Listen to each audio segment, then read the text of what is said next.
Sveiki visi tie, kurie esate tiesiogiai prisijungę ir tie, kurie klausysite įrašą. Ir šiandien mes susitinkame paskaitai, kuri vadinasi gal šiek tiek keistai, netikėtai, kam reikalinga genealogija būtent šių laikų žmogui. Tai kodėl apie šių laikų žmogų kalbame ir kodėl apie genealogiją, tuoj pat ir pasakysiu, bet kadangi kiek peržvelgiau sąrašą žmonių, tai didžioji dalis yra nauji žmonės, pirmą kartą besijungiantis, tai šiek tiek trumpai noriu prisistatyti. Aš esu Evelina Viktorija Žemeikytė ir esu genealogijos tyrinėtoja, lektorė ir padedu žmonėms pažinti savo šaknis, pažinti savo šeimos istoriją, praeitį ir kartu būtent per tą genealoginį kampą geriau suprasti savo protėvių aplinką, kultūrą, paveldą, o kartu ir savo dabartinę aplinką. Ir šiandien mes pradedame kalbą nuo genealogijos. Pati genealogija iš tiesų nemažai žmonių atrodo tolima, tokia nepaliesta sritis, gal keista, neįprasta ir pasitaiko, kad netgi žmonėms sukelia priešiškumą. Nežinau, kodėl taip yra, tiesą sakant, dar nesugalvojau, bet kažkodėl šiek tiek kartais ir gąsdina. Ką galima sužinoti, kaip tai yra daroma, kartais išsigąsta, žmogus dar net nepradėjęs, kad nesugebės. Bet nors ir kiekvienas gali, iš tiesų kiekvienas gali imti šito darbo ir tyrinėti savo giminės istoriją, tai yra ne kiekvienam. Ir galbūt skamba griežtai, bet iš tiesų taip yra.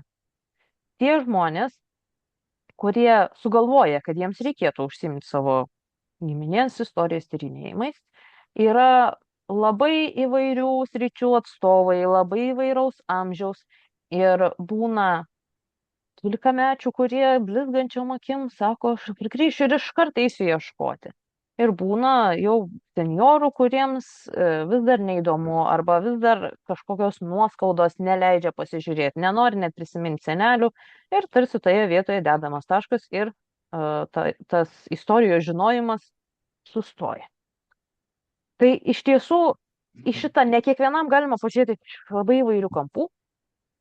Kita vertus yra dar vienas toks kampas, kad kažkodėl kiekvienoje giminėje atsiranda bent vienas ar keli žmonės, kuriems reikia ir nebūtinai kiti giminaičiai supranta.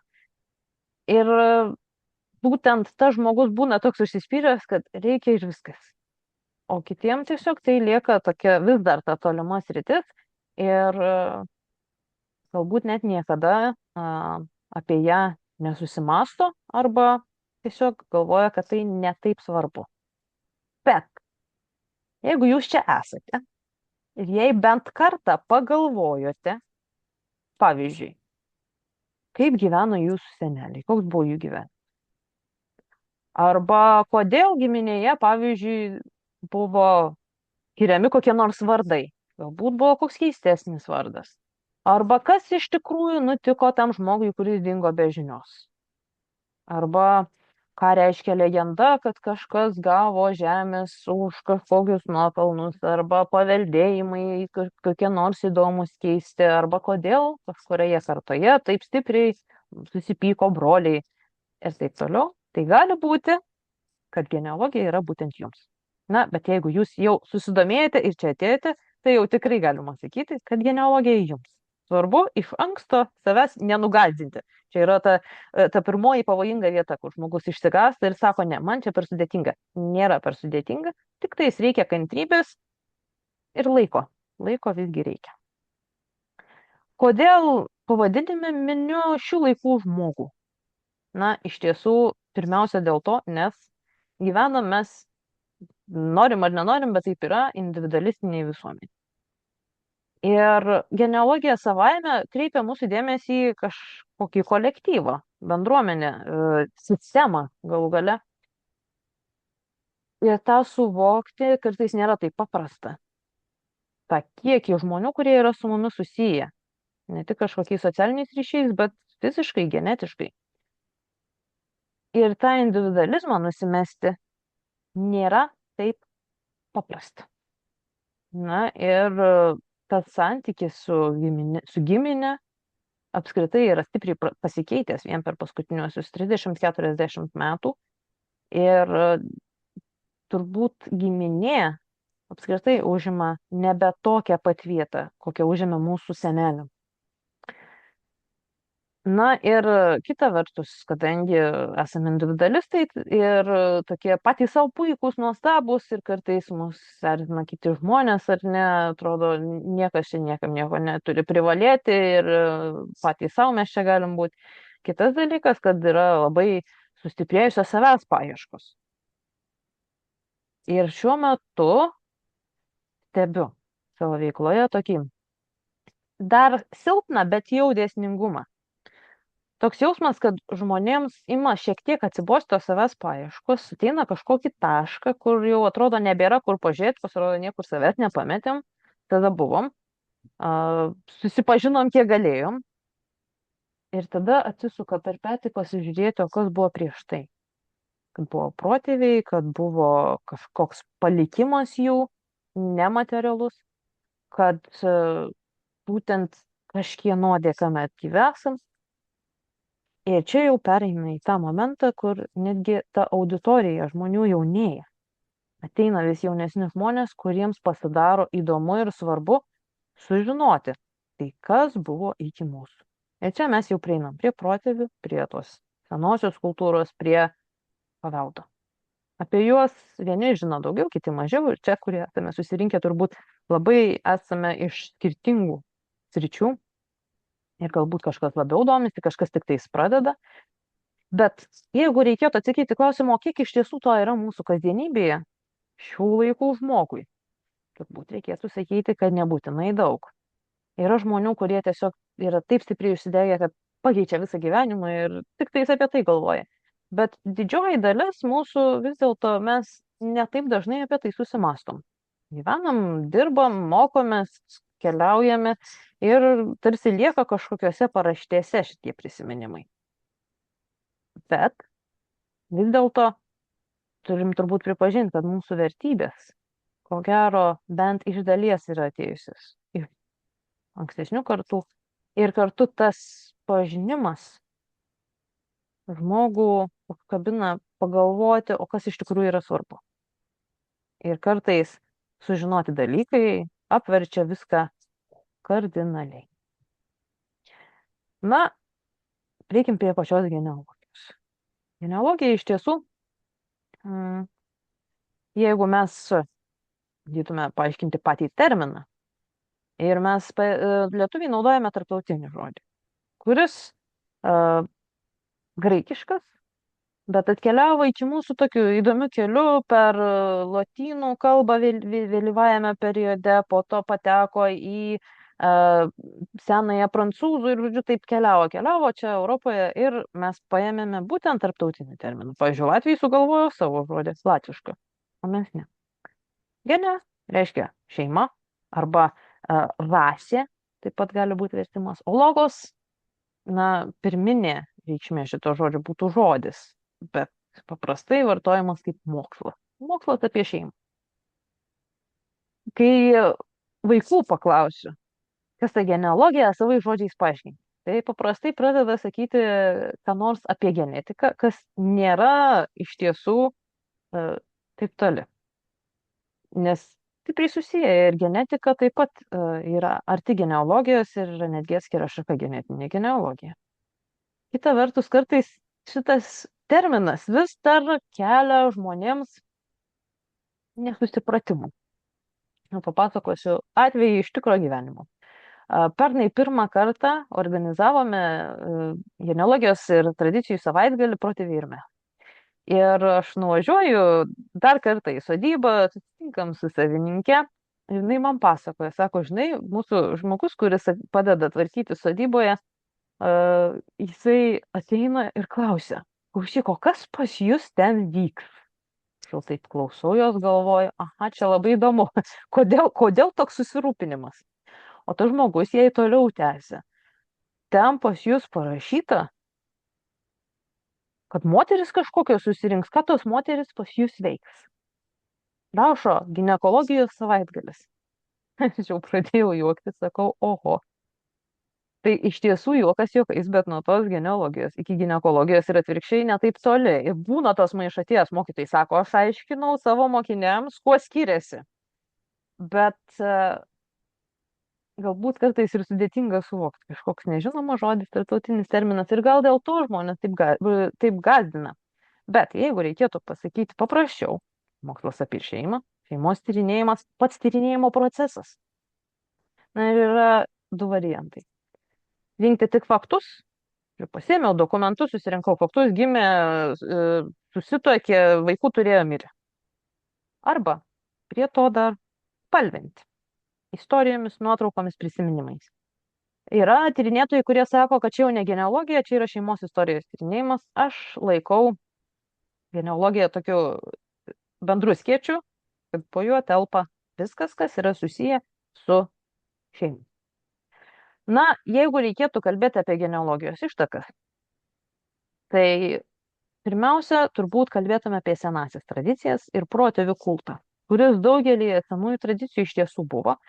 Ir, sakykime, ir mūsų senoje tradicijoje tas kultas buvo ir senieji papročiai, kurie vis dar buvo ritualais, buvo daugelis skirti pagerbti, padėkoti, parodyti pagarbą, nesupykdyti būtent protėviams. Net ir senieji kūčių papročiai, mes dabar turime tik tradiciją likusią, o tai buvo ritualai, sakykime, ir tas patiekalų skaičius ir patys patiekalai, jiems naudojami produktai ir senosios tos tradicijos, sakykime, tas šienas ir palikimas maisto per naktį ant stalo, viskas siejasi su tuo, kad tai buvo visų pirma laikas skirtas aukoti protėviams.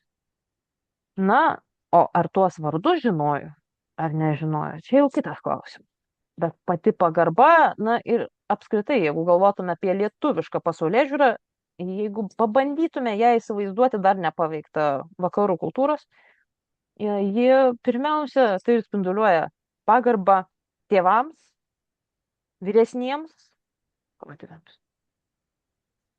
Jeigu kalbėtume jau apie nusistovėjusias religijas, religijas, kurios turi savo šventuosius raštus, tai ten bet kokį paimtume tą raštą, vis tiek rasime bent užuominą, kad šitas dievaitis ar herojus ar kas tik nori, buvo kažkieno sūnus. Ne? Vis tiek kažkas bus apie tai. Arba, sakykime, kažkoks žmogus, kuris dalyvavo tame procese. Na, jeigu tai, kas yra arčiausiai, mes esame tiesiogiai krikščioniškos kultūros veikiami, tai galime atsiversti Naująjį testamentą ir ten rasime Evangelijoje pagal Matą, Evangelijoje pagal Luką, Jėzaus Kristaus genealogiją. Ir čia yra tikrai išsami, bet tai yra ne pagal motiną, ne pagal Mariją, o pagal Juozapą. Tai galima klausti, tai kaip čia suprasti, patėvis. Na, tai buvo toks laikas, kai jis turėjo sūnaus teisės. Ir būtent per Juozapo liniją yra užrašoma Jėzus Kristus genealogija, o dėl Marijos genealogijos ginčiama. Tai yra kelios versijos, nes tarsi iki galo neaišku, kad turi būti vis tiek iš karaliaus Dovydo tarsi. Bet neaišku. Na, o jau Jėzaus genealogija tai yra tokia. Nueinam iki pat Adomo ir Dievo. Toliau, kas mums jau yra geriau, suvokiama aiškiau, turbūt artimesnis laikas, tai yra kilmingų šeimų genealogijos. Na, visų pirma, reikėtų užduoti tokį klausimą. Ar valstiečiai reikėjo giminės medžio? Ir kas būna nusijuokę? Ne, nereikėjo. O kam? Ką perduosi? Turtą, titulą turėjo kilmingiai. Ir, sakykime, dokumentai buvo pildomi ir schemos braižomos, ypač daug dokumentų yra išlikę iš laikotarpio nuo pačios 18 amžiaus pabaigos iki maždaug 19 amžiaus vidurio, kai vyko bajorystės įrodinėjimas. jeigu jau kalbame apie mūsų teritoriją konkrečiai, kai Lietuva pateko į Rusijos imperiją ir įsigaliojo Jekaterinos, imperatorės Jekaterinos įsakas visiems bajorams, bajorėliams įsirodyti, kad jie tokie yra. Na, kodėl? Todėl, kad buvo jų labai daug ir statusą turėjo, bet buvo tokių nusigyvenusių. Tai sakoma, kad galimai apie 1-2 procentus tik įsirodė. Turėjo pakankamai lėšų, kad galėtų surinkti visus dokumentus, susirinkti liudininkų kitų bajorų ir taip toliau. Na, tai iš ten dokumentų yra. Ir ten mes matysime irgi eilę, seką vardų, schemų ir taip toliau. Jeigu reikėtų kalbėti apie genealoginius tyrimus Lietuvoje dabar, situacija yra tokia. Aš vadinu genealogiją šioje temoje našlaitės sesuo. Kažkur šone. Ir dažnai žmonės įsivaizduoja, kad tai yra labai siauras dalykas ir tik tais pagalbinė istorijos disciplina. Oficialaus statuso kaip mokslas genealogija neturi ir aš peržiūrėjau aukštųjų mokyklų programas susijusias su istorija ir panašiai ir neradau nei vienos programos, kur genealogija būtų įtraukta į programą kaip atskiras dėstymo dalykas. Tai čia jau priklauso nuo paties dėstytojo, kuris gali, pavyzdžiui, per kokią archyvinę praktiką pasiūlyti, nagrinėjant bažnytinius įrašus, arba, sakykime, pavyzdys iš mano patirties per lotynų kalbos paskaitas mes nagrinėjome būtent lotynų kalba užrašytus bažnytinius įrašus. Tai čia jau nuo asmeninių pasirinkimų, bet bendrai tokio oficialaus statuso nėra. Ir kad kažkas galėtų išduoti pažymėjimą, kad šitas genealogas yra sertifikuotas, irgi nėra. Ne. Yra, sakykime, bendruomenės, organizacijos kelios, bet tai tik tiek. Na, o taip, aš tik tais pabandysiu išjungti. Taip, pavyko. Pasižiūrėkit, kad būtų mikrofonai išjungti. Tęskime. Va, tai situacija tokia. Ir sakykime, jeigu pažiūrėjau situaciją Latvijoje, tai yra 3 kart daugiau žmonių, pavyzdžiui, socialinių tinklų grupėse skirtose genealogijai negu Lietuvoje. Ir iš pačių valstybinių archyvų yra šiek tiek daugiau dėmesio. Daugiau viskas koncentruota aplink archyvą, įvairios iniciatyvos, duomenų bazės skirtingomis temomis yra visos susijusios su archyvu. O mūsų yra daug kas daroma savanorių, kurie patys tiesiog realiai yra taip. Patys žmonės mokosi, tyrinėja, renka informaciją ir tokiu būdu ta bendruomenė auga. Vis dėlto aš laikausi tokios nuomonės, mano asmeninė nuomonė, kad genealogija nėra tik tais pagalbinė istorijos disciplina. Galbūt reikėtų sakyti, kad gali nebūti. Nes gali ir būti, jeigu mes ją taip žiūrėsim. Bet nėra viskas taip siaura. Ir jeigu mes žiūrim tik į tai, kad tai yra kaip dalis istorijos, kuri leidžia mums pasižiūrėti vardas, pavardė, data ir viskas. Tai taip. Bet jeigu mes į genealogiją žiūrim kaip į įrankį, kaip į akinius arba filtrą, kuris šiek tiek kitaip parodo vaizdą, tai gali tapti būtent tas įrankis, jis gali leisti mums visą savo aplinką, nesvarbu kokią sritį mes imtume, pamatyti šiek tiek kitaip.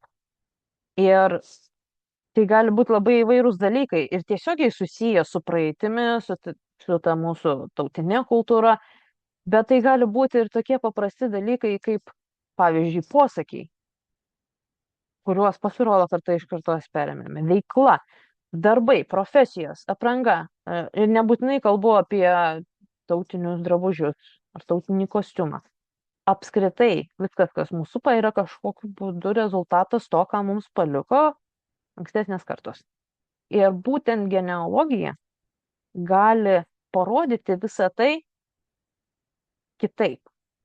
Na ir kam reikalinga? Į šitą klausimą galėtume atsakyti kiekvienas asmeniškai kitaip.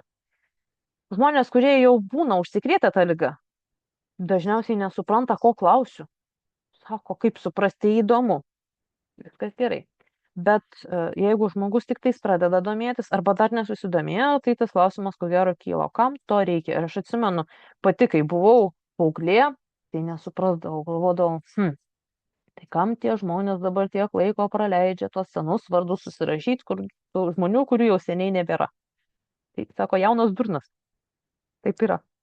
Bet lengviau atsakyti klausimą, ką suteikia. Nes tas reikalingumas yra toks sąlyginis dalykas. Ir vienam žmogui tai bus tiesiog įdomumas, kitam žmogui tai bus išraiška pagarbos praeičiai, trečiam gal tai bus koks nors neatsakytas klausimas, kuris neduoda ramybės.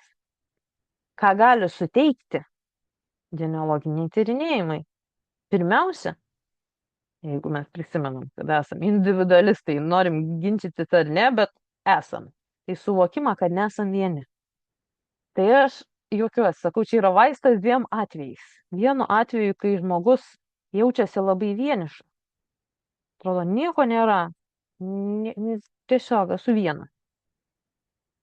Nors ir nebendrauja galbūt su tais giminaičiais, bet kai pasižiūri, kiek žmonių yra realiai susiję ir gal mes gatvėje prasilenkiam su giminėm, tai vis tiek sukuria tą tokį jausmą, kad nesu aš viena.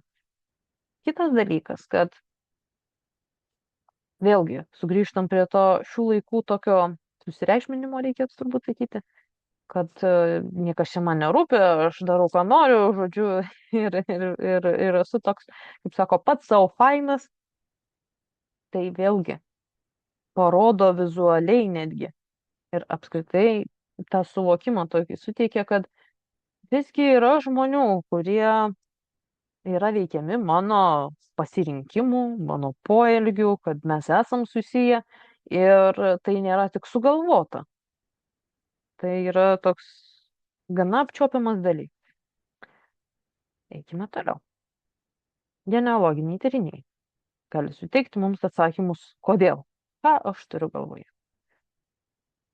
Dabar pagalvokite apie žmogų, geriausiai giminaitį, bet nebūtinai, kuris jūs erzina.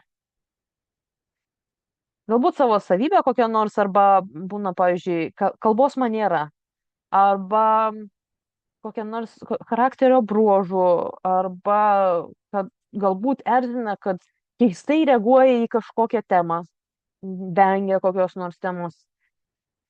Garantuoju, kad jau kažkoks paveiksliukas iškilo prieš akis daugeliui. Ir čia toje vietoje aš visą laiką noriu klausti.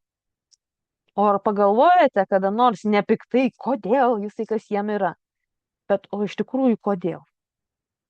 Kas nutiko to žmogaus, arba galbūt jo šeimos gyvenime, kad jisai toks, pavyzdžiui, piktas.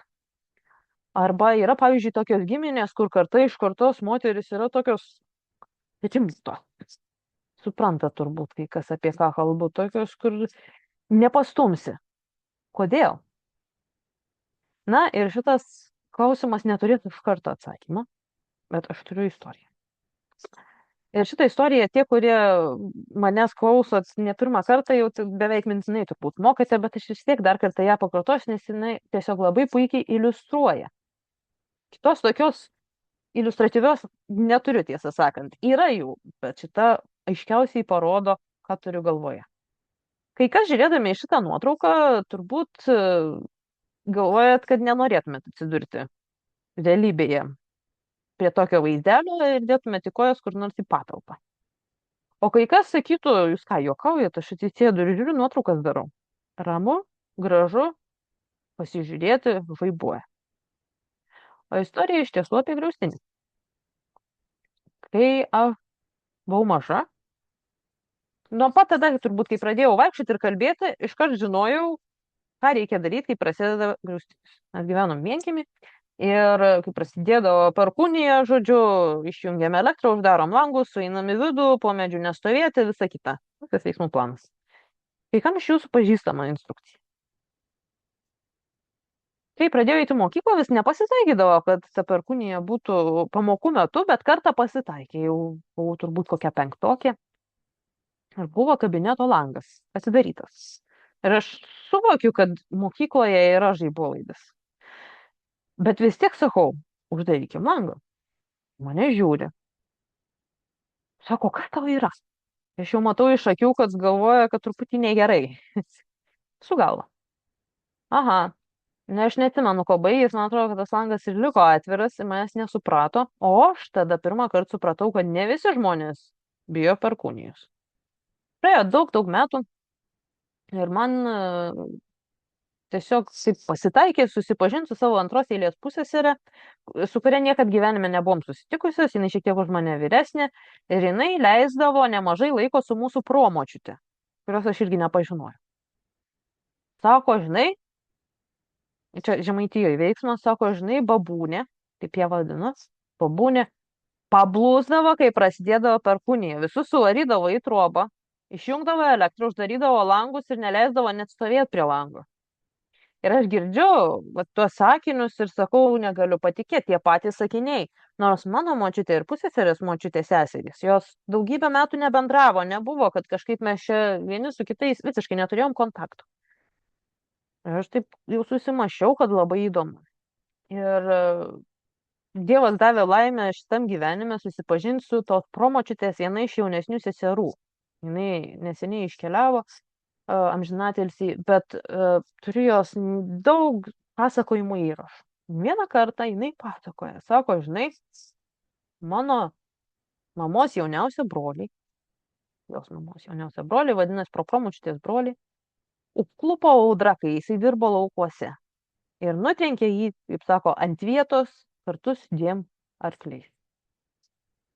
Ir jinai pasakoja su detalėmis, kaip jos pati vyriausia sesuo jau buvo 3 ar 4, kaip jinai atbėgo, moteris pasodino kūną to jaunuko, jaunuolio ir kaip pervilkinėjo pradegusius marškinius, o vaikui atrodė, sako, močiutė, sako, mama, jūs neverkit, jaunukas atsigavo. Ir taip atrodė.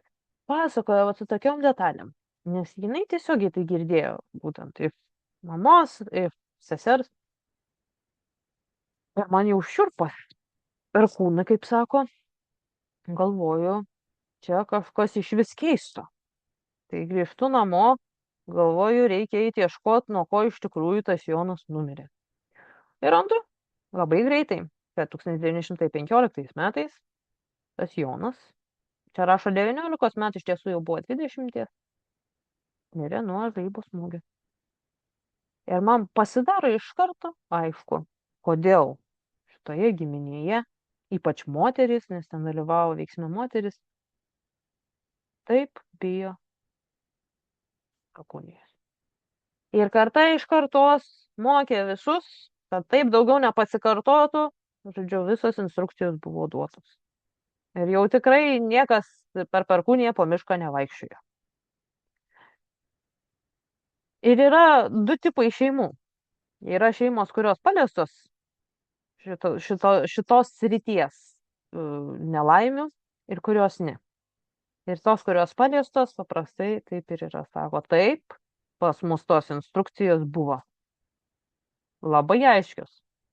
Ir tai gali būti, kad kaimynams kažkas nutiko, patiems kažkas nutiko prieš 20, prieš 50, prieš 100 metų, bet nutiko. Šiuo atveju prieš 100, daugiau negu prieš 100. Na ir gali atrodyti pritempta, man kaip viena moteris, kai tu jie sėdi, taip rankas susikryžiavus ir sako, čia sutapimas. Sakau, tai jūs taip galvokit. Aš tai galvoju truputį kitaip. Ir aš neplanavau ieškoti atsakymo, kodėl mes taip bijome perkūnijos. Bet atsakymas pasatė. Tai čia yra tiesiog pavyzdys, bet tai gali būti susijęs su talentais, su savybėmis, su kažkokiais įvykiais netgi. Ir tiesą sakant, šito kol kas aš nerandu dar atsakymo tokio logiško, ne kokio nors iš dvasinės pusės, kad būna taip, pavyzdžiui, 3-4 kartuose panašaus amžiaus miršta tėvas. Arba gimė pirmas vaikas ir tėvo neliko, viskas. Vienas vaikas. Kaip suprasti? Bet po truputį mokslas tyrinėja. Tiek genetika, tiek psichologija tyrinėja ir ieško tų atsakymų. Tai kodėl viskas kartojasi. Ne tik, kad tiesiogiai vat, įvyko ir perduoda tada instrukciją mums kartą iš kartos. Bet būna tokių dalykų, kur sunku paaiškinti, kodėl panašaus amžiaus. Ir yra jau bandymai pagrysti būtent, kad ta genetika, jinai gali būti ne tik apčiopiama ir ne tik genetinės lygos.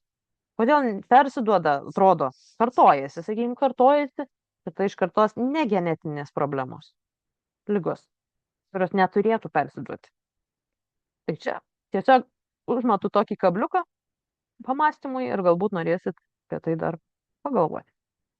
Kitas dalykas, ką genealogijoje gali suteikti, tai yra galimybė priimti praeitį, istoriją, žmonės ir įvykius. Ir čia yra sudėtingoji dalis priimti, nes prieš pradedant jau reikia tą padaryti, bet kartu, kuo toliau nueisim, tuo lengviau gali pasidaryti. Nes paaiškės, kad problema buvo ne tas, kur mes galvojam, kad kažkas įvyko dar anksčiau. Ir iš tiesų pati sunkiausia užduotis yra priimti istoriją tokią, kokia ji yra.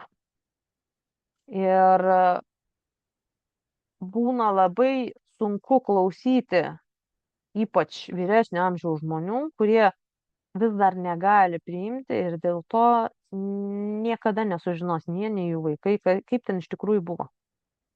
Ir man pats ryškiausias pavyzdys, tiesiog matau tą moterį prieš akis, kai prisimenu, buvo užsiėmimai seniorams, mes kartu tiesiog ieškojome šiek tiek padėlioti kiekvienos, tai buvo moteris, kiekvienos atėjusios medžius.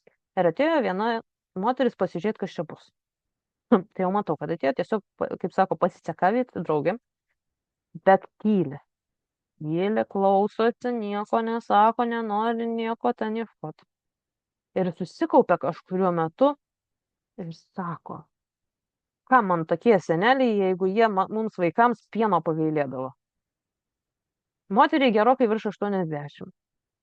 Ir jinai visą gyvenimą nešiojasi tą skausmą, kad seneliai kažko gailėjo ir jinai net nenori, ne dėl to, kad tiesiog neprisimena, jinai nenori prisiminti savo senelių vardų.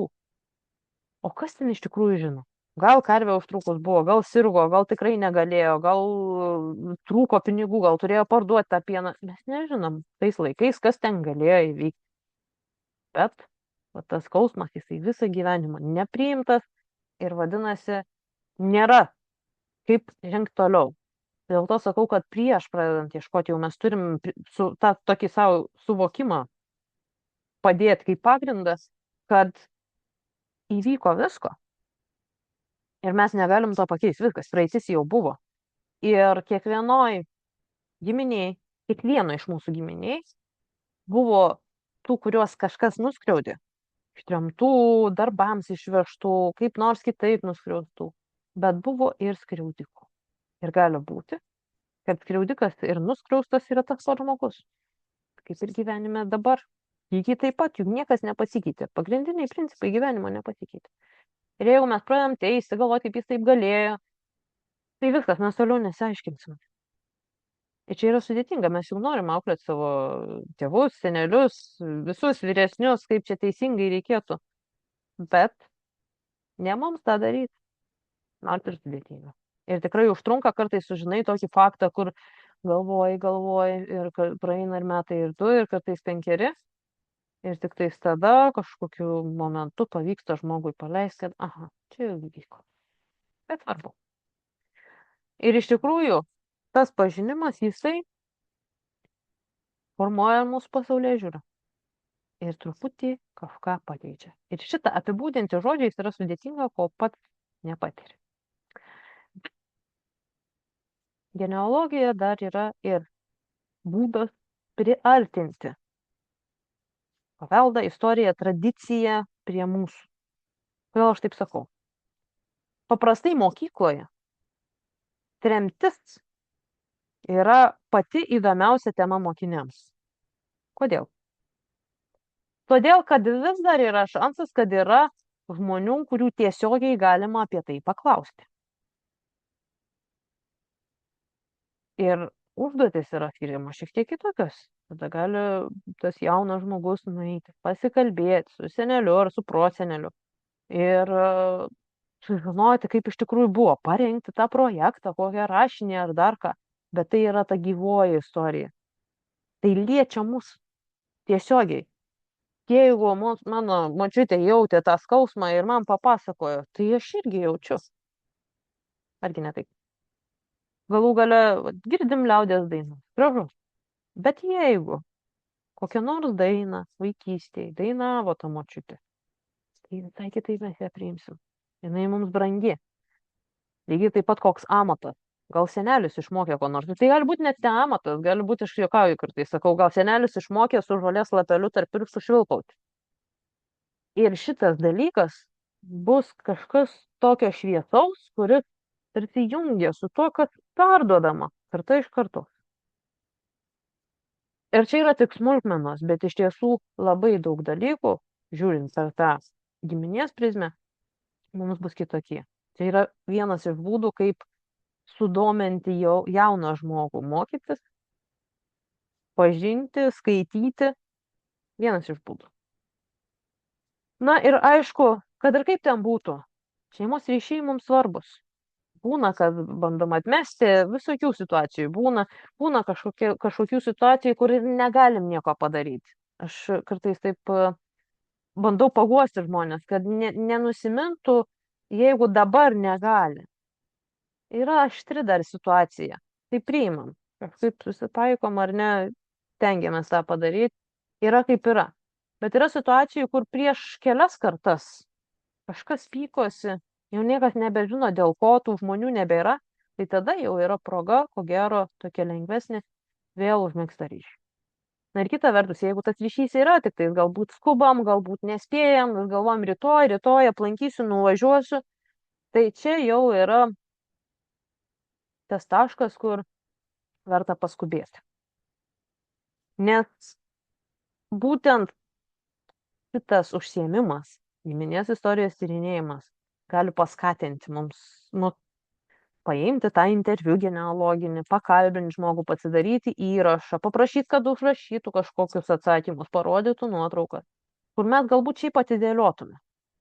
Ir aš visą gyvenimą turbūt būsiu dėkinga savo lietuvių kalbos mokytojai, kai aš dar buvau mokykloje, pakvietė rašyti rašinį kažkokiam konkursui ir aš tada pakalbinau savo senelį ir padariau įrašą. Kodėl aš sugalvojau tą įrašą daryti, nežinau, niekas taip jau labai nemokė, kaip čia reikėtų daryti, bet padariau.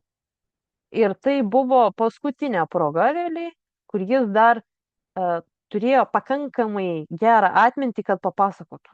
Nes po to tiesiog labai stipriai suprastėjo atmintis, senatvinė demencija.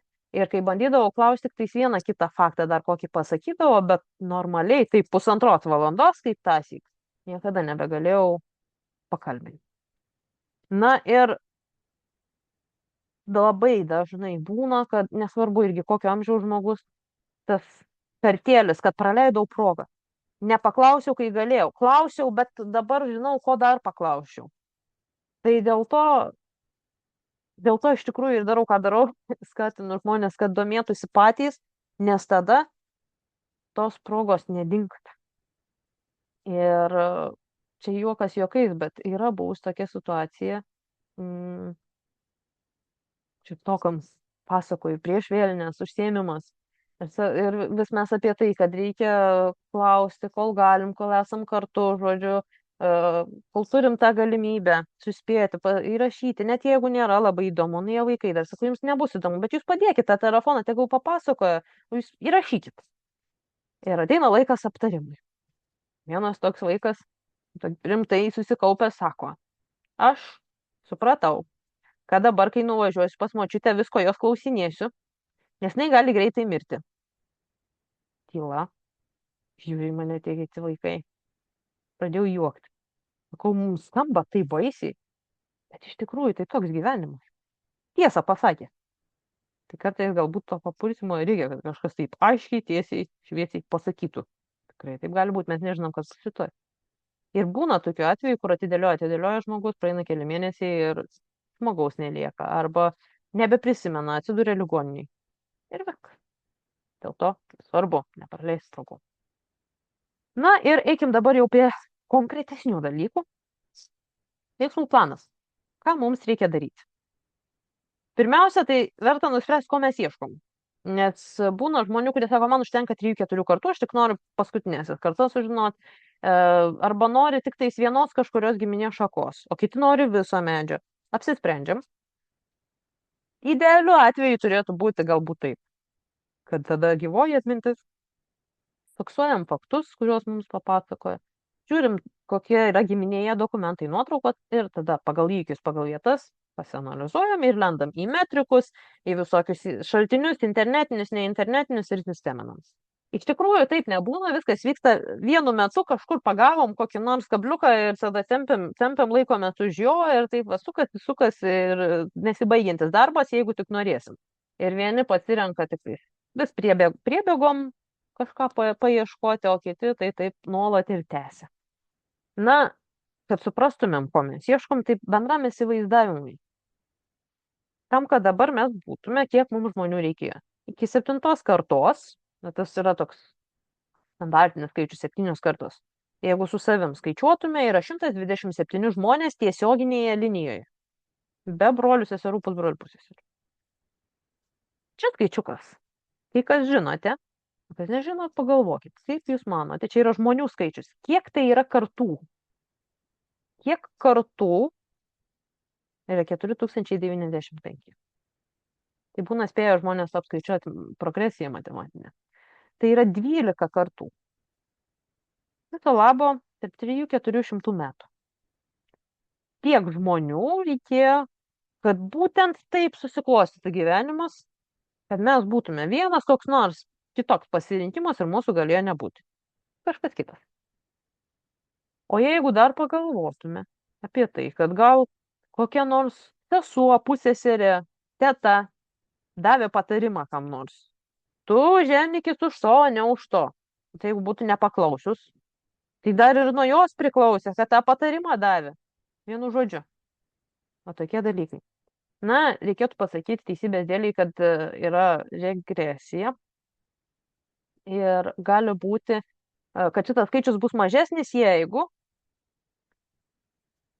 išsiskyrė, sakykime, atskiras šakas. Buvo ten, sakykime, buvo 2 broliai ir nuėjo jų šakos į šonus, o po kažkiek ten kelių šimtų metų nebežinojo, kad giminės jų palikonis ir susituokė. Tada tas skaičius bus mažesnis, bet vis tiek tai yra tūkstančiai. O tie žmonių tiesioginiai liniai. Kartais gali būti nesudėtinga pavadinti. Čia buvo mano bandymas paieškoti lietuvių kalboje žodžių, ieškojau iš tiesų per visur ir Valstybės lietuvių kalbos komisijos komentarų ir įvairių straipsnių, tiesiog kokius terminus naudoja, pavyzdžiui, žurnalistai. Tai klausimas jums, kaip jūs pavadintumėte savo močiutę sesę?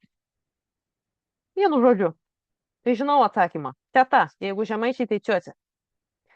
Valstybinė lietuvių kalbos komisija siūlo protėtį. Nežinau, ar čia visi kalbininkai sutiktų, bet pasiūlymas toks buvo. Jisai toks tarsi vertinys. Aš taip manau, kad iš anglų kalbos, tai galvoju, jeigu protėtė, tada prodėdė. Pabandžiau tiesiog paskaičiuoti, kiek mes čia kaip tuos giminaičius galėtumėm pavadinti. Tai čia dėl įdomumo. Bet vėl pasvarstymui apie tai, kad mes net nežinom, kas vienas kitam esame. Tai tinka giminės, tikime. Ir būna vienas dėdė, vis ateina ir sako, tai kaip mes giminės? Sakau, dėdė, taigi kalbėjom, tai va taip ir taip. Nes vis tiek, vėl iš naujo. Tai sudėtinga kartais net suvokti, kaip mes esam susiję. Na ir aišku, kad suvoktume, mums reikės padirbėti, kad galėtumėm sudaryti savo giminės metį. Tai pradedam nuo to, ką patys žinom. Pats geriausias pratimas. Jeigu tik paskirsim laiko, valandą, 2, kad nieks netrukdytų, ramiai. Popieriaus lapų pasimam arba užrašų knygelę ir rašom viską, ką žinome apie savo giminę. Kiekvieną dalyką, kurį tik prisimenam. Nesvarbu, viską. Būna žmogus sako, nieko nežinau. Tai, sakau, tada rašyk visas apkalbas, kurias girdėjai. Nes gali būti, kad jos turi kokį pagrindą. Tiesiog susirašyti viską. Būna, kad žmogus galvoja, kad visai nieko nežino. Tai tas surašymas gali pagelbėti, atsekti tą kažką iš atminties, kur gulėjo ten iš vaikystės ir bus už ko užsikabinti. Būna, kad galvoja, kad ir taip daug žino. Tai čia būtų vaistas pagydyti savo tą žinojimą, nes pradės rašyti ir supras, kad ne visai žino ir reikėtų pasiaiškinti.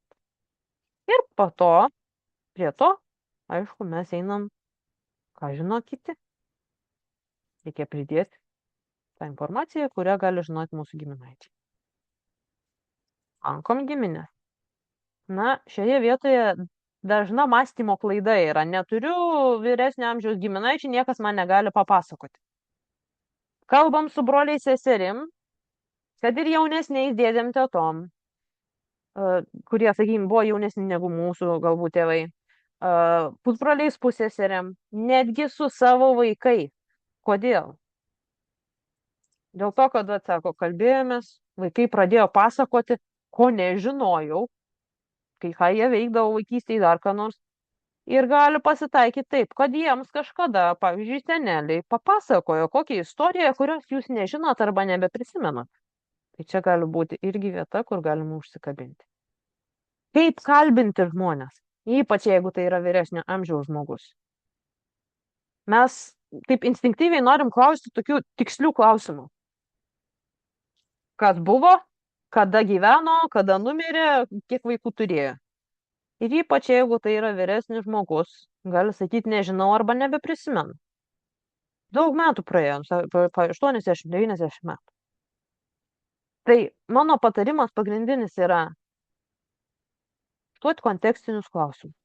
Kaip gyveno, kokios sąlygos buvo, ką veikė, ar skaitė, neskaitė, kaip rengėsi, kad nuotraukas rodytų. Nuotraukas labai geras įrankis, dėl to, kad ne tik mes tas nuotraukas norim turėti, bet kai pradeda žiūrėti, prisimena vėl pagal žmonės.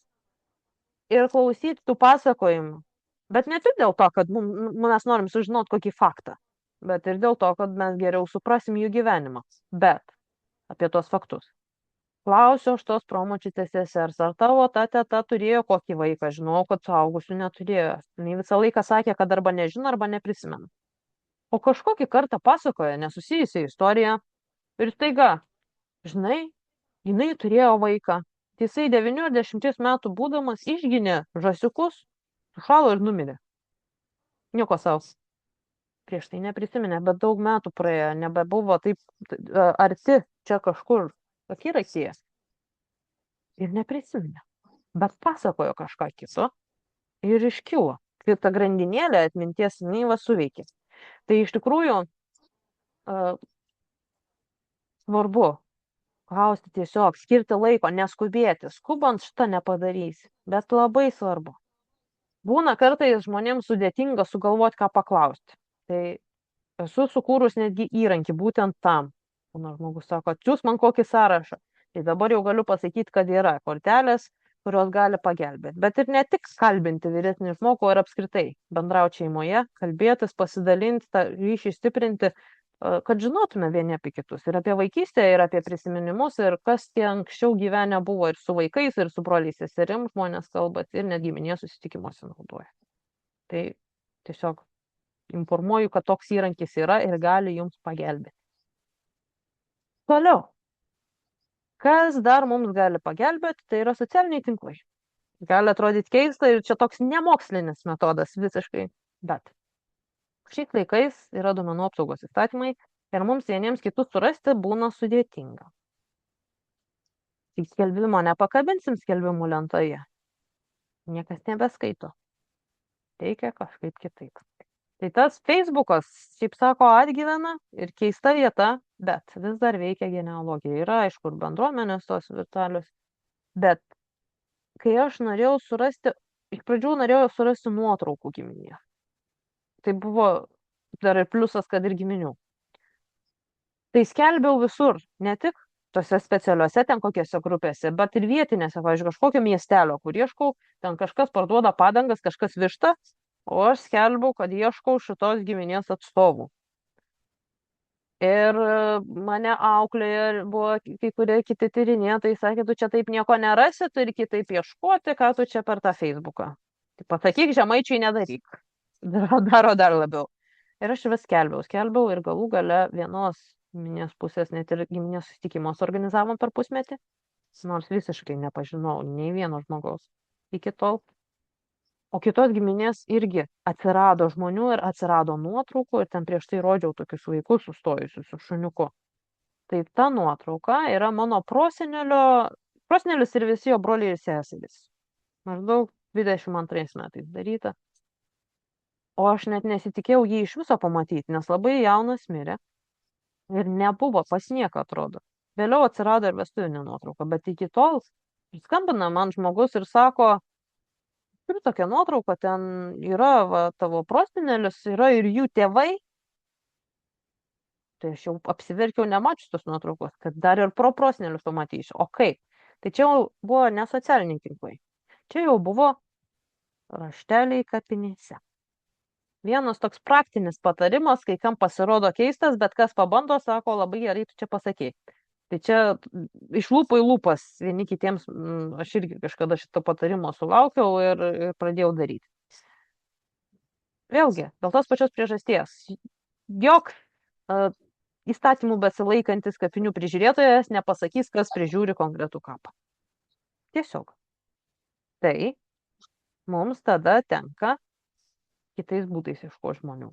Na ir kadangi daug kur jau dabar yra tie žibintai, tai labai patogus būdas įdėti raštelį. Nes jeigu šiaip į kokią įmautę prispaudus, tai gali nuskristi, vėjas stiprus ir viskas. Ką rašyti? Aš tai rašau taip. Labą dieną, aš esu tokia ir tokia. Vardinu savo giminės eilę, ką gali žinoti tie žmonės. Esu tokios Elenos proanūkė, Emilijos anūkė ir taip toliau. Sudarinėjau savo giminės medį. Jeigu jūs esate šitos giminės atstovai, norėčiau susisiekti ir palieku savo kontaktinius duomenis. Iš visų paliktų raštelių, tas vienas žmogus ir paskambino. Jisai yra mano močiutės pusbrolis. Turbūt vienas iš paskutiniųjų likusių.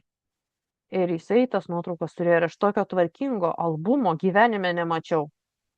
Jie taip išsaugojo tas nuotraukos, jos visiškai atrodo šiek tiek nuo amžiaus kampučiai nudilę. Viskas. Gražios tiesios. Tai kartais negali žinoti. Reikia tiesiog daryti. Ir būna žmonėms kartais gėda, tai kaip aš čia visur skelbsiuosi, kaip čia atrodys, ką žmonės pagalvos. Aš sakau, žmonės brangus. Visą laiką mes vieni apie kitus kažką galvojame ir kiti žmonės kažką apie mus galvoja. Bus dar sykį pagalvoja. Ir kas? Nieko. Niekaip mūsų gyvenimas nuo to nepasikeis. Tai va. Kaip sudaromas tas giminės medis? Keli pagrindiniai principai. Mes, aišku, kiekvienas labai skirtingai galim pažiūrėti. Vieni mėgsta ranka, kiti nori jau technologijas pasitelkti. Yra atsisiunčiamos programos, yra platformos svetainės, kur mes galim prisijungti ir daryti. Bet yra keli esminiai principai. Jeigu mes braižome schemą horizontaliai, viršuje turėtų būti vyras, apačioje moteris. Jeigu vertikaliai, kairėje vyras, dešinėje moteris. Toks bendras yra tarsi, nerašytas, rašytas susitarimas, visose programuose tai bus, nebent prisideda papildomos santuokos, tai jau ten kažkur į šoną tada nueis.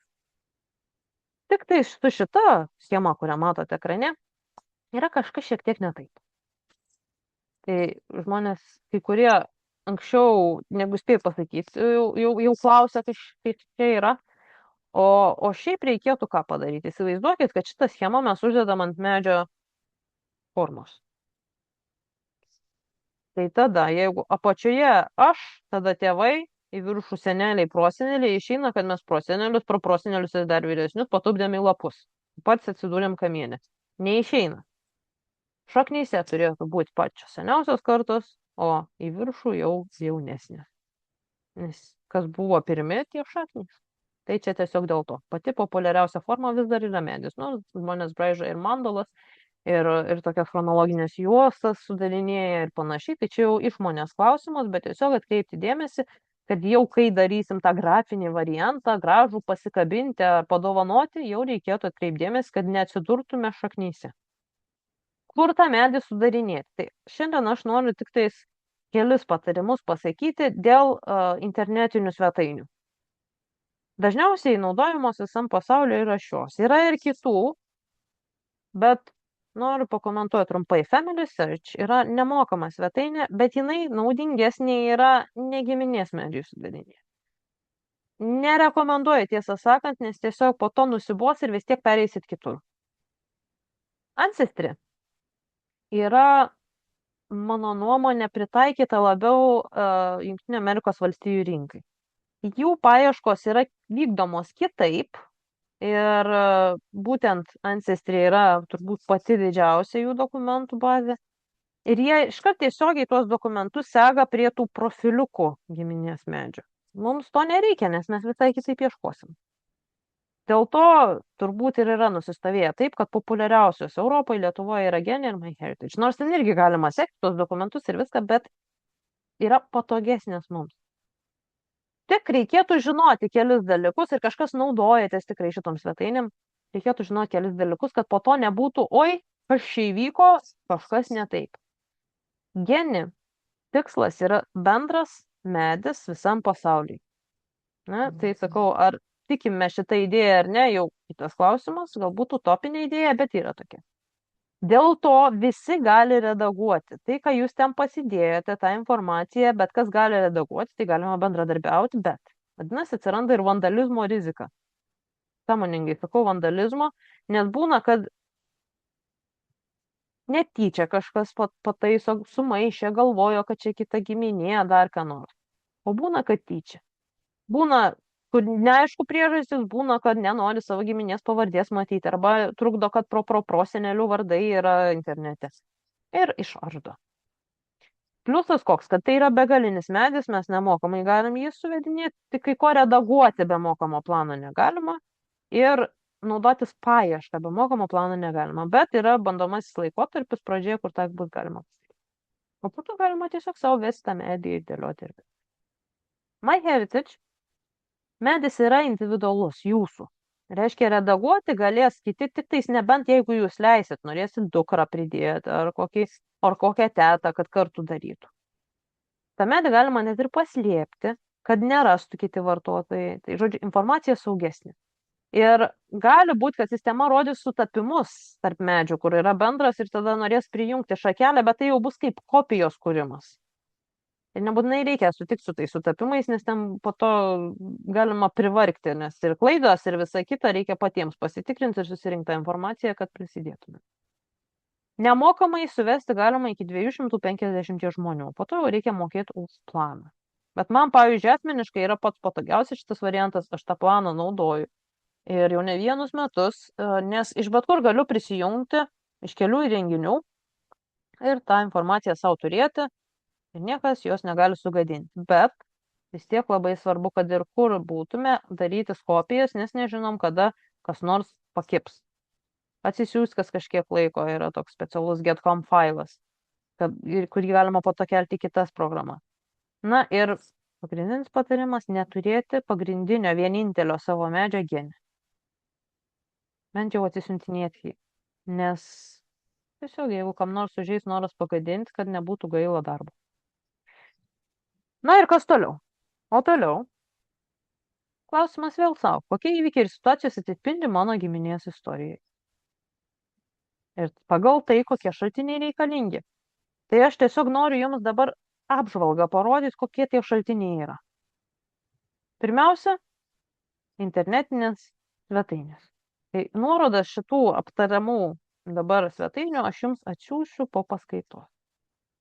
Pirmiausia, kas būna aktualu, surasti, kur kas palaidotas. Cemeti.lt.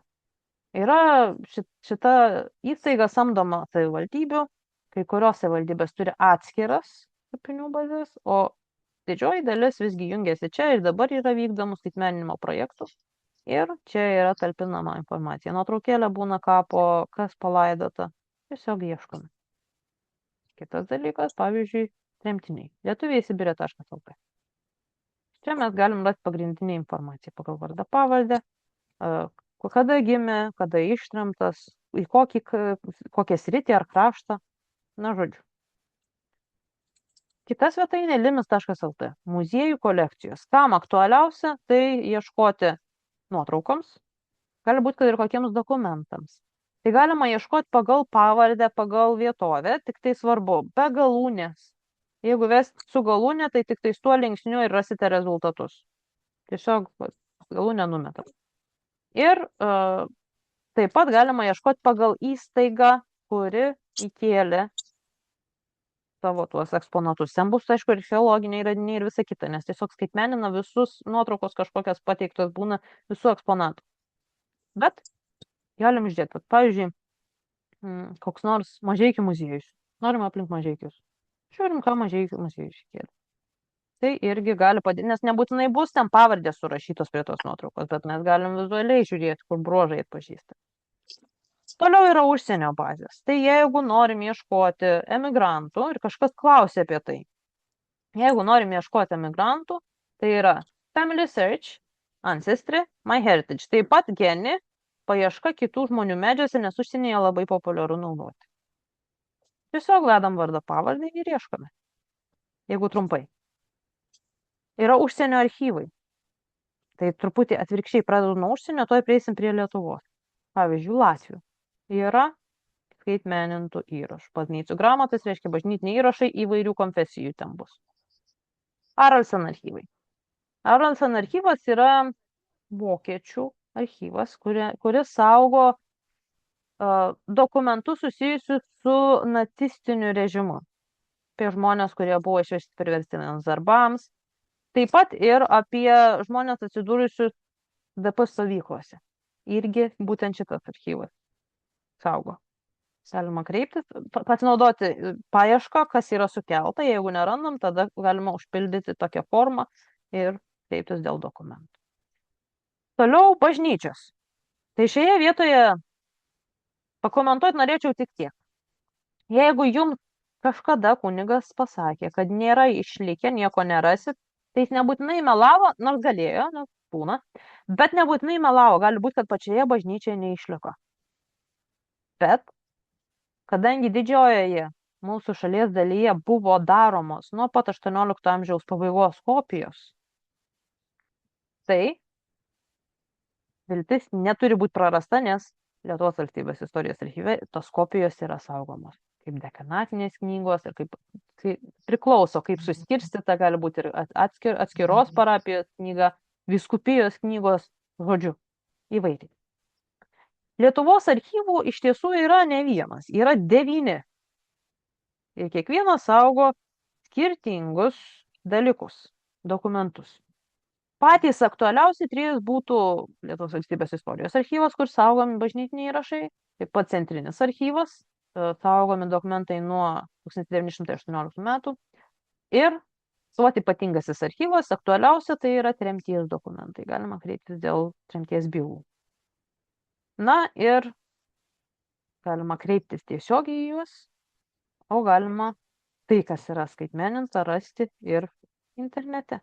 Yra elektroninio archyvo informacinė sistema, kurioje mes galime ieškoti dokumentų. Na, bet čia jau būtų atskira tema, nes užtruktų laiko ją aptarti. Tai kokį klausimą, jei turėsite, sakykite, o kol kas keliausime toliau. Taip, dar vienas šaltinis yra DNR testai. Ir kartais sulaukia labai tokių diskusijų, kaip čia, žodžiu, naudotis, nesinaudoti, saugu, nesaugu. Ar ne? Bet čia jau yra asmeninis pasirinkimas ir patys turime įsivertinti. Kai sako, kad nesaugu, aš tada klausiu žmogaus, kiek skelbi Facebook'e. Nes būna, kad viską gali apie žmogų pasakyti iš Facebook'o, bet DNR testą darytis bijo. Tai čia apie tą Facebook'o toks juokas yra viena tyrinėtoja. Sako, norėjau apie jaunąją kartą surinkti informaciją, bet nenorėjau kiekvienam atskirai rašyti. Tai peržiūrėjau jų anketas, sužinojau ne tik vaikų vardus ir gimimo datas, bet ir šunų. Čia iš tikrųjų gyvenimo. Tai čia vat iš tos pusės. O, sakykime, ar mes bijom to duomenų nutekėjimo dėl DNR, nežinau, čia vėl toks aštrus gal klausimas. Tai mūsų duomenys gali šiais laikais labai daug kur nutekėti. Visais kitais būdais. Bet kokiu rezultatu mes galim sulaukti, tai aišku, jeigu tas yra tradicinis autosominis testas, yra kitų rūšių, bet dabar apie jas gal nekalbėsiu. Autosominis testas, mes užsisakome dėžutę, gaunam seilių mėginį, paimam, siunčiam atgal ir po kelių mėnesių sulaukiame rezultatų, kur yra sąrašas žmonių, su kuriais mums sutampa kažkokia dalis DNR. Ir gali būti tai artimesni giminaičiai, jeigu, sakykim, kartu darėtės, gali būti tolimesni. Daugiau bus tolimesnių, Bet čia jau sėkmės reikalas. Yra tyrinėtojai, kurie sako, čia dar nėra kritinės masės, negalima daryti kažkokių išvadų, tai kam čia reikia tų DNR testų. Tai nėra, kad masiškai visi darytųsi ir jums čia dabar giminės medis susidėlios. Ne. Reikės pasidarbuoti, bet aš galvoju, kad naudinga. Man pravertė tikrai yra. Matau pagal sutapimą, sakykim, dėlioju tą šaką ir susijungia. Ir mes labai ten tolimi giminaičiai. Bet visa šaka prisidėjo giminės medžio per tai. O galų gale, pavyzdžiui, antros eilės pusbrolis, trečios eilės pusbrolis, tai tokios artimesnės tos giminystės, kur irgi vėl pasipildo tas giminės medis. Tai yra kaip papildomas informacijos šaltinis ir visai neblogas, tik tai reikia gerai pasigilinti. Įdomu. Aišku, reikia pasiruošti paslaptims. Tai kokios tos atradimų galimybės? Begalinės iš tiesų.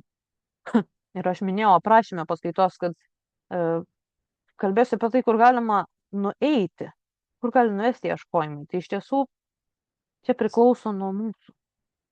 Ir tai gali būti tik tais kaip hobis, tiesiog faktų ieškojimas, bet tai gali būti pažintis su giminaičiais.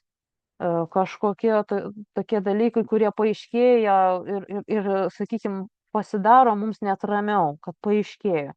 Kažkokie atsitapimai, atsikartojimai. Tai čia jau priklauso nuo asmeninės filosofijos ir nuo to, kiek toli mes esam pasiruošę nueiti. Na, dažna reakcija yra įdomu, bet bijau, kad. Tai tas bijau, kad, kaip minėjau, bijau, kad nesugebėsiu, bijau, kad nemoku kalbos įrašų, bijau, kad nespėsiu. Tai čia toks keistesnis. Arba neturiu laiko irgi. Tai pusvalandis per savaitę yra pusvalandis arčiau rezultato. Ir kol nepradėsim, kol nebūsim pradėję, buvo toks atvejis, moteris jungiasi visas paskaitas, klausosi, jau tikrai tos medžiagos susirinko, viską turi. Nu, jie ateina vieną kartą ir sako, nu, ko aš turiu pradėti? Sakau, tiesiog pradėkit. Kol nepradėsit, tol nesuprasit. Žmogus turi visus įrankius, bet tiesiog atrodo, kad bijo ir neperžengia. O po to pradėjo ir iškart informacija pradėjo. Tai kokių žinių ir pasiruošimo reikia? Istorijos suvokimas svarbu. Bendrą situaciją suvokti. Susipažinti su šaltiniais, kurie egzistuoja. Vadinasi, reikės gebėti naudotis internetiniais kompiuteriniais ištekliais, nes šiais laikais tai mūsų pagrindinis yra toks metodas. Ir, sakykime, tai yra žymiai paprasčiau negu prieš 30-40 metų žmonės turėjo. Na ir vis dėlto pagrindiniai dalykai yra kantrybė, laikas ir praktika. Tai laikas genealogijoje yra svarbus, sako, laimingi laiko neskaičiuoja ir panašiai. Genealogijai reikia suspėti dažnai, nepavėluoti. Ir vis dėlto to laiko skirti. Galbūt jūs negalėsite savaitėmis sėdėti arba kiekvieną vakarą. Neišeis taip, bet bent pusvalandį prisėsti, sekmadienio kokį vakarą, tai ramiau. Ir tai jau bus rezultatas. Nuoseklumas yra svarbu. Bet irgi priklauso nuo tikslo. Kaip minėjau. Sausų faktų rinkimas. Vienas tikslas, vienaip. Pilnas paveikslas, reikės daugiau pastangų, daugiau laiko, jeigu keliauti pas giminės. Man teko nemažai atvažiuoti su šeima. Mes važinėjom visur kartu, žodžiu, ir į muziejus vietinius, ir pas žmonių buvusių kaimynų, ir pas giminių, visa kur. Tai užtrunka. Ir, sakykime, materialiai kainuoja, bet jeigu tą tikslą turim, jeigu mums svarbu, tai viskas pavyks. Ir iš tikrųjų reikėtų turbūt pasakyti, kad viskas yra mūsų giminės istorijai. Ir kultūros paveldas, ir istorijos įvykiai, ir menai, matai, net įpročiai. Ir pažindami savo giminę mes pažįstam ir save, dar kitų kampų, ir tradicijas, ir istoriją, ir tą paveldą. Ir negaliu sakyti, kad tai yra vienintelis kelias, kuris toks pats geriausias, bet taip šališkai sakant, manau, kad visai neblogas. Vienas iš kelių, kuris gali atvesti prie atsakymų. Tai dabar kas turi klausimų, rašykite į susirašinėjimą. Aš dar turiu paruošus skaidres su klausimais, kuriuos palikote registracijos formai. Tai tuoj prie jų prieisim, o jeigu jums pasirodė įdomu. Jeigu norėtumėt toliau ieškoti, aš tiesiog noriu jūs pakviesti prisijungti į artimiausias nuotolinės paskaitas. Balandžio 27 dieną mes kalbėsime apie netikėtas situacijas, kur staiga žmogus sužino, kad viskas kitaip negu galvoja. Po DNR testo arba pamato, kad yra nesantuokinių vaikų, bajoriškos šaknys iš kažkur išlindo, iš kitų šalių protėviai ir taip toliau. Žodžiu, netikėtumai. Kita paskaita bus skirta moterims, gegužės 6 dieną, moteris ir genealogija. Atrodo gal keista, bet iš tiesų svarbu dėl to, kad moterų genealogijos labai ilgą laiką nebuvo tyrinėjamos ir kartais net būna neiškumų daugiau su moterimis. Kaip kas surašyta, kaip suprasti, žodžiu, į ką žiūrėti metrikuose, į ką kreipti dėmesį, kaip surasti, iš kokios parapijos buvo atitekėjo. Ir gegužės 11 dieną kalbame apie metrikus. Tas pirminis iššūkis, kaip juos skaityti, ar ne? Tai, į ką atkreipti dėmesį, kaip sisteminti informaciją, kaip perrašyti po to tos vardus, kuriuos randam įvairiom kalbom, nes buvo rašoma kaip rusiškai, lenkiškai, lotyniškai. Žodžiu, kokia informacija tuose metrikuose būna, kuri būna tiksli, kuri netiksli, kokių šaltinių reikia, kad galėtume jau sakyti, kad faktas patikimas ir taip toliau. Na ir iš tiesų kiekvienas mes turim teisę pažinti savo šaknis. Ir tai sakau, galbūt tie, kurie jau susidomi, jaučia ir pareigą. Gal mes turim tą pareigą likti tą darbą giminiai. Arba savo vaikams. Bet visos galimybės yra. Reikia tik tais norėti ir suspėti. Taigi, klausimai. Pirmasis. Kaip ieškoti išvykusių giminaičių, kurių pavardės pasikeitė? Tai prie to, kad tiesiog tas yra duomenų bazės, aš tik norėčiau pridėti, kad išbandyti visus variantus, jeigu nežinom, kaip pasikeitė tos pavardės, tai visaip. Nes lenkindavo, anglišką manierą, aišku, užrašydavo Juozapas koks Joseph, ar ne? Pavardės lenkindavo, trumpindavo, kartais tiesiogiai išversdavo, jeigu turi vertinį pavardė, pavyzdžiui, Dobilas tapo Clever. Tai irgi išbandyti. Kai ieškosite tose duomenų bazėse, neveskite gimimo datų ir neveskite vietovių, iš kur buvo. Dėl to, kad, sakykime, prie adreso dažnai užrašydavo tik tais pirmą adreso žodį, kuris buvo gubernijos pavadinimas – Kaunas. Tai kaip išeina iš Kauno žmogus? Ne, kažkur iš gubernijos. Begalinė teritorija. Arba Suvalkai. Tai Suvalkų gubernija kokia buvo. Tai čia svarbu. Kaip pramokti senosios rusų kalbos? Tai čia įdėjau šitą klausimą, nes jis daugam kyla ir atsakymas kai ką gali nustebinti. Jums nereikia senosios rusų kalbos. Jeigu ir dažnai žmonės turi galvoje tą kokią rusėnų ar tą cerkvinę slavų. Ne, nereikia. Dėl to, kad tai netokie seni laikai, kai mes tuos metrikus rusiškai turim. Ir tai yra tiesiog rusų kalba su keliomis senesnėmis raidėmis, kurios po to iškrito. Bet šiaip tai yra tiesiog rusų kalba. Tik tai, kadangi yra maniera rašymo tokia įmantri, tai būna kartais sudėtinga perskaityti, kol pripranta akis. Čia gali vėl kilti klausimas, jeigu vis tiek nemoku šitos kalbos. Viskas gerai. Jeigu, sakykime, Amerikos lietuviai suranda būdų, kaip analizuoti, tai ir mes galim. Ir su laiku po to galima juk tą abėcėlę pramokti, kaip ten atrodo. Aš esu sudėliojus ir lenteles tokias, kur kaip tos raidės, kaip jas atpažinti. Bet esmė yra tiesiog pradėti žiūrėti, kurioje vietoje įrašo yra vardas, kur tėvai, kur vietovės. Ir tiesiog tai po vieną raidelę pradėti analizuoti. Tiesiog reikia paskirti tam laiko ir energijos. Nebūtinai čia tą kalbą iš karto išmokti, kad galėtumėt analizuoti. Galų gale kažkieno galima ir pagalbos paprašyti. O, toks klausimas. Teko užklausti apie genealogijos medžio sudarimo patį tolimiausią amžių. Atsakymas 18 amžius. Ar tolimesni archyvai neegzistuoja? Egzistuoja, bet. Tai toks atsakymas.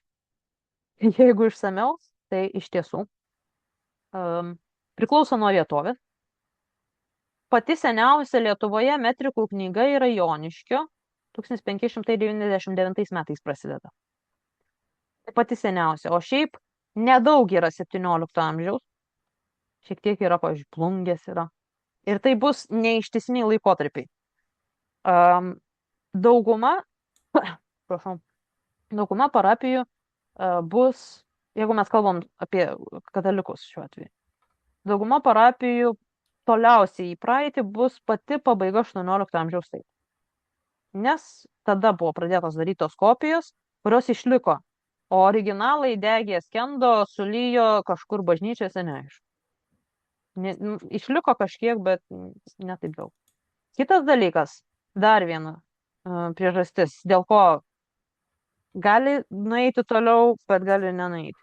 Valstiečiai ar bajorai. Apie bajorus bus tolimės, nežinau. Apie valstiečius ne. Tai toks atsakymas. O jeigu tai yra buvusi Užnemunės teritorija, tai dar labiau gali nuliūdinti atsakymas, nes kai kurių parapijų seniausi metrikai yra 1922 metų. Neapsirikau. 1922. Ne visos teritorijos, bet kai kurių. Nes ten tos kopijos buvo nedaromos, galėjo šiek tiek kitokie įstatymai ir originalai tiesiog kažkur prapuolė. Net nebūtinai degė bažnyčia, bet nėra. Tai čia priklauso nuo teritorijos. Jeigu vienas iš tėvų yra kilęs iš kitos šalies, ką tokiu atveju daryti, kur ir kaip ieškoti duomenų. Pirmiausia, reikėtų žinoti, iš kokios šalies. Ir tada žiūrėti, kas egzistuoja toje šalyje, kokia yra sistema, tai ką archyvai pateikia, kas prieinama internetu. Nemažai dokumentų turi Family Search, net ir Lietuvos, ypač, sakykime, tų mažesnių religinių konfesijų, liuteronų, žydų, stačiatikių, yra Family Search. Jie turi iš daugelio šalių, jau genealoginė biblioteka yra didžiausia pasaulyje. Ir ten galima ieškoti per katalogo paiešką pagal vietovę įsivedus, žiūrėjau, tai net paieška, katalogas ir tada vedam vietovę. Ir žiūrim, kas yra. Tai iš daugelio šalių galėsite rasti dokumentų. Skaidrės baigėsi. Tai dabar grįžtu pas jūs ir skaitau, ką parašė.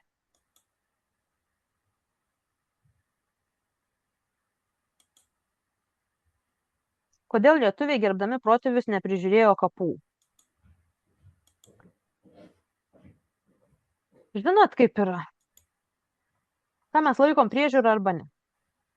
Kitoks priėmimas buvo. Kitaip suvokiama. Dabar mes žiūrim, kad turi būti iščiustyta kažkaip.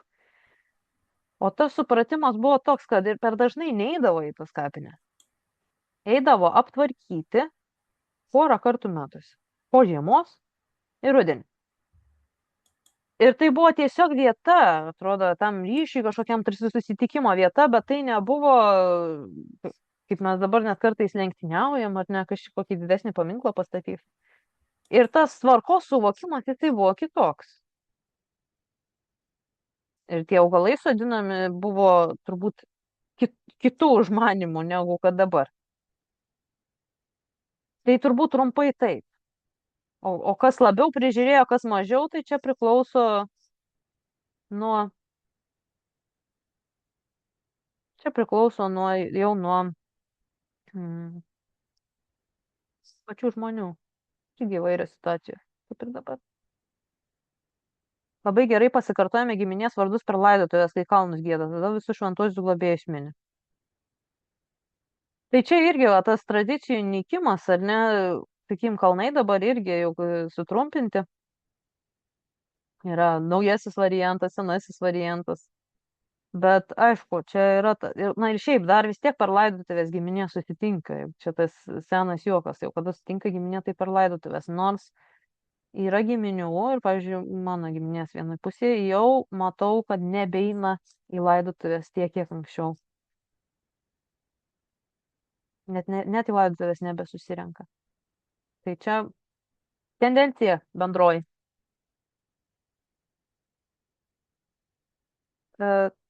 Taip. Užnemunės. Tai vietovės labai nukentėjo per karus ir kur galima tikėtis rasti galimus bažnyčių dokumentus. Tai, kaip minėjau, jeigu nėra, tai niekas nežino kur. Lietuvos valstybės istorijos archyvas tą turi. Dalis yra skaitmeninta, dalis ir ne. Kai ką jie yra, kas buvo pakliuvę į Lenkiją, tai jie turi kopijas ir galima pasiekti per EAS. Tai va, bet galima pabandyti įsivesti parapijos tiesiog pavadinimą, nes jau iš tos teritorijos tai bus knygos pagal parapiją. Bet vat, yra žmonės, sako, tikrinau. Nedegė, nebuvo nugriauta bažnyčia, nėra metrikų.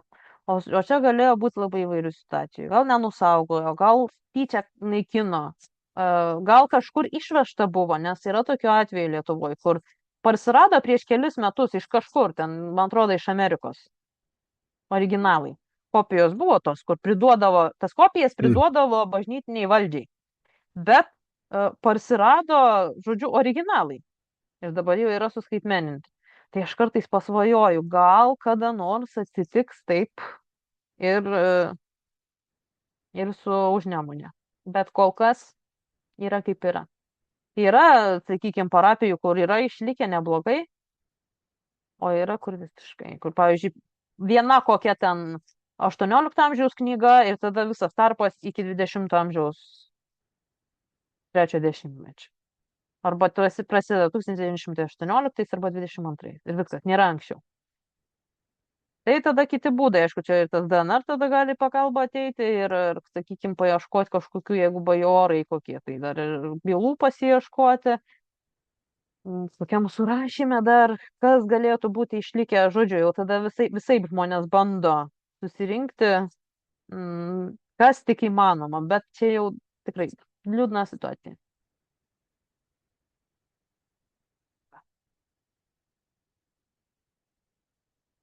Nagrinėjant metrikus pasitvirtina giminės sklandžiusios legendos. Mano močiutė bėgdama nuo nemylimo dvarininko pabėgo pas gražuolį iš Amerikos grįžusį senelį.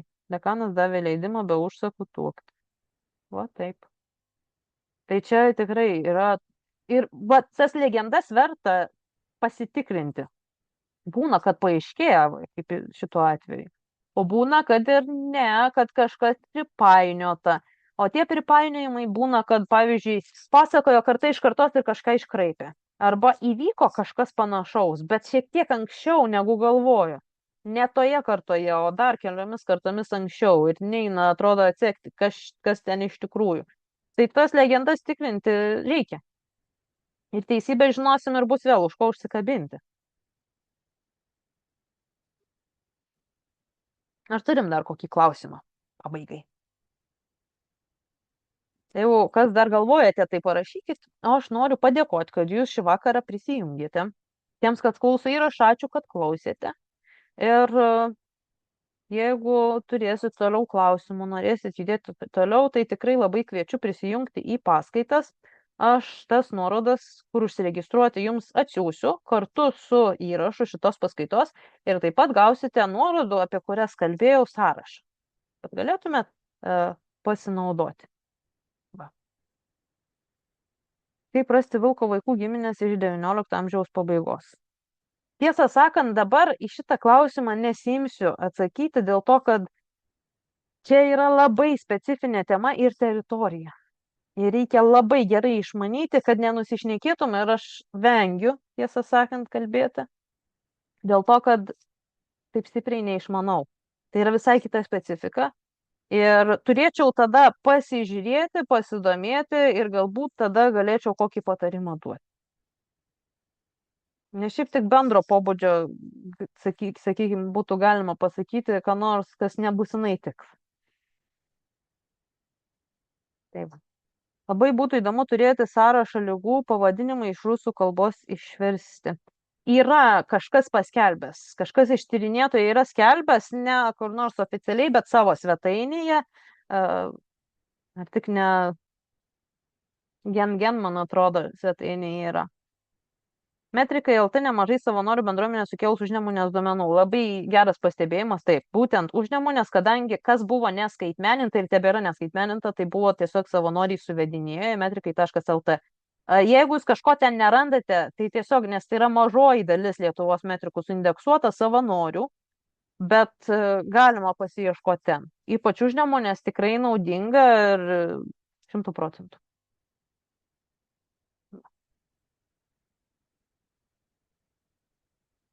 Gerai, tai tada ačiū Jums, kad klausėte. Jeigu kas kils koks klausimėlis ar gal kokią temą norėtumėt, kad panagrinėčiau kokioje paskaitoje, tai rašykite ir palaikykim ryšį, bendraukim. Prisijungkite į socialinių tinklų grupės, yra ir tiesiog stiprios šaknis bendruomenės, ir yra nuotraukų grupės, kur žmonės dalinasi, atskirų kraštų grupės, žodžiu. Bendraukim, draugaukim ir vieni kitiems padėkim ir palaikykim. Ir bus tos mūsų šaknys stiprios, priklausys tik nuo mūsų. Jeigu norėsim, tai taip ir bus. Iki pasimatymo ir gerų paieškų. Iki.